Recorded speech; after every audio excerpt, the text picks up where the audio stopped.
జీలకర్ర మన వంటగదిలో ఒక ముఖ్యమైన మసాలా దినుసు. ఇది ఆహార రుచిని పెంచుతుంది. దానిలోని ఔషధ గుణాల కారణంగా ఆరోగ్యానికి చాలా ప్రయోజనకరంగా పరిగణించబడుతుంది.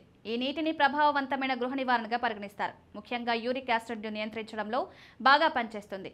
యూరిక్ ఇంటి నివారణ కోసం చూస్తున్నట్లయితే జీలకర్ర నీరు యూరిక్ యాసిడ్ తగ్గించడంలో సహాయపడుతుంది. జీలకర్రలో యాంటీ ఇన్ఫ్లమేటరీ, యాంటీ ఆక్సిడెంట్ లక్షణాలుంటాయి. ఇవి శరీరం నుండి విషాన్ని బయటకు పంపడంలో సహాయపడతాయి. రక్తంలో ప్యూరిన్ మొత్తాన్ని నియంత్రిస్తుంది. ఇది యూరిక్ యాసిడ్ స్థాయిని తగ్గిస్తుంది. జీలకర్ర నీటిని రోజు తీసుకోవడం వల్ల మూత్రపిండాలు శుభ్రంగా ఉండడంలో, యూరిక్ యాసిడ్ నియంత్రించడంలో సహాయపడుతుంది. జీర్ణ వ్యవస్థకు చాలా ప్రయోజనకరంగా ఉంటుంది. గ్యాస్, ఆమ్లత్వం, అజీర్ణం వంటి సమస్యలను తొలగిస్తుంది. క్రమం తప్పకుండా దీన్ని తీసుకోవడం వల్ల జీర్ణ వ్యవస్థ మెరుగ్గా పనిచేస్తుంది. ఇది శరీరం లోపల ఏర్పడే టాక్సిన్స్ స్థాయిని తగ్గిస్తుంది. జీలకర్ర నీరు జీవక్రియను వేగవంతం చేస్తుంది. శరీరంలో కొవ్వు పేరుకుపోవడాన్ని తగ్గిస్తుంది. బరువు తగ్గడానికి ఇది ఒక ప్రభావవంతమైన పరిష్కారం. దీన్ని క్రమం తప్పకుండా తీసుకోవడం వల్ల శరీరం తేలికగా, ఆరోగ్యంగా ఉంటుంది.